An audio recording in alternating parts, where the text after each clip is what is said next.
All right, so this is going to be another short and sweet video, but it's about calculators, not graphing calculators, though. A couple weeks ago, I posted on all of my social media accounts. If you're not following me on X, Mastodon, all of the things where the cool kids are, you probably should follow so you don't miss out on any of this stuff.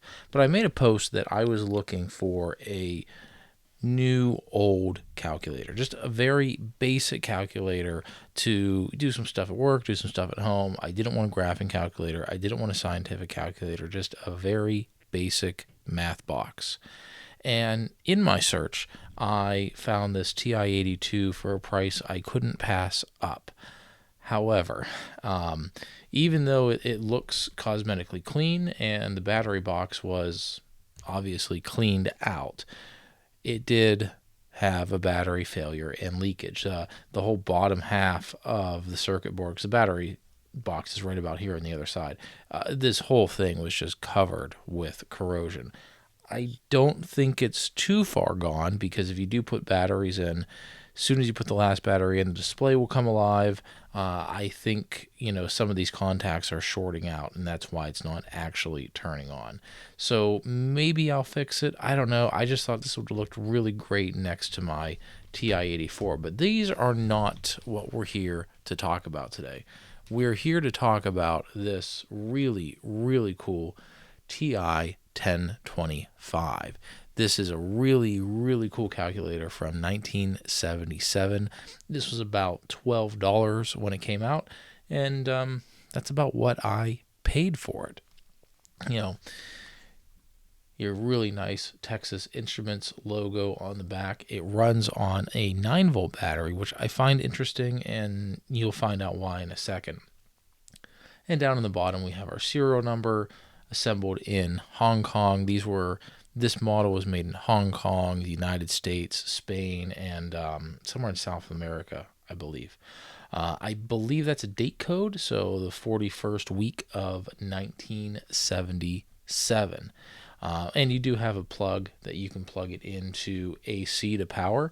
What I don't know, and I don't have the power adapter, and it's kind of one of those ones that looks like an audio jack.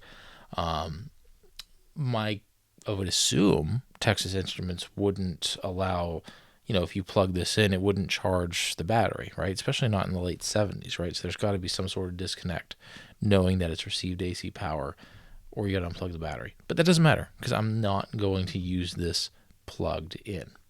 But the real reason I got this was for the display.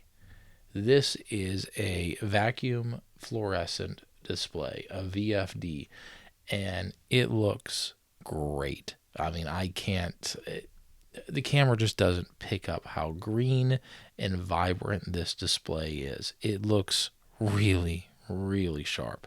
Now, what's interesting about this is if you look at, some of the tech articles about this, especially on datamath.org, these VFDs run on 15 to 20 volts. But we only have a 9-volt battery in here.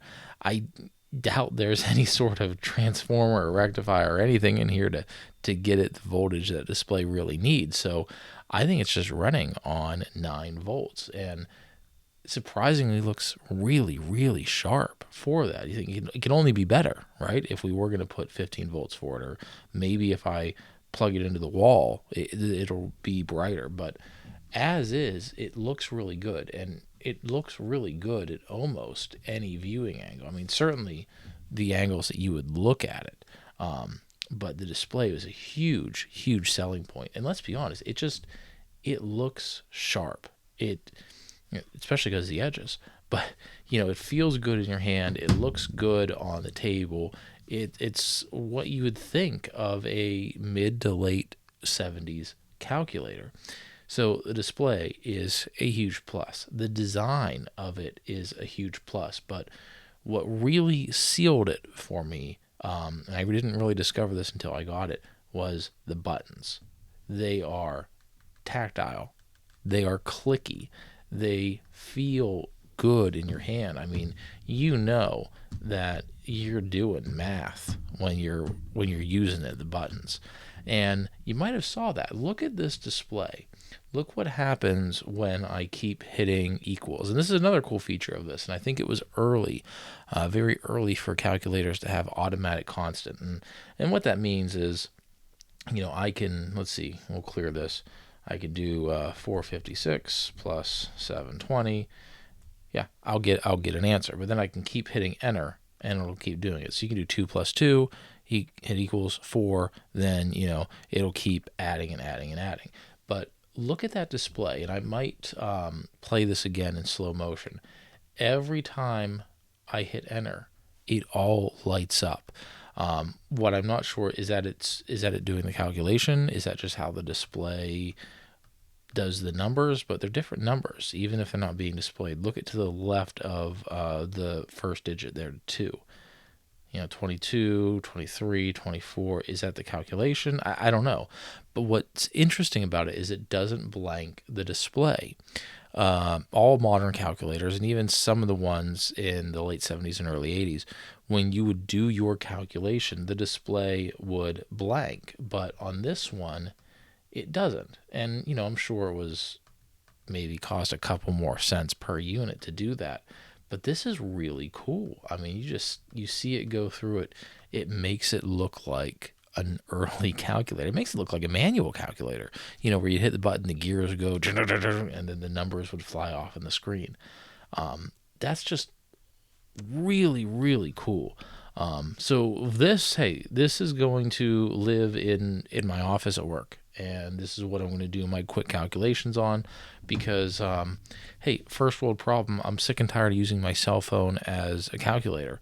And I really don't like the cheap, big display dollar store calculators with those big rubber buttons that are going to fall apart in a year. This is going to last a really, really long time.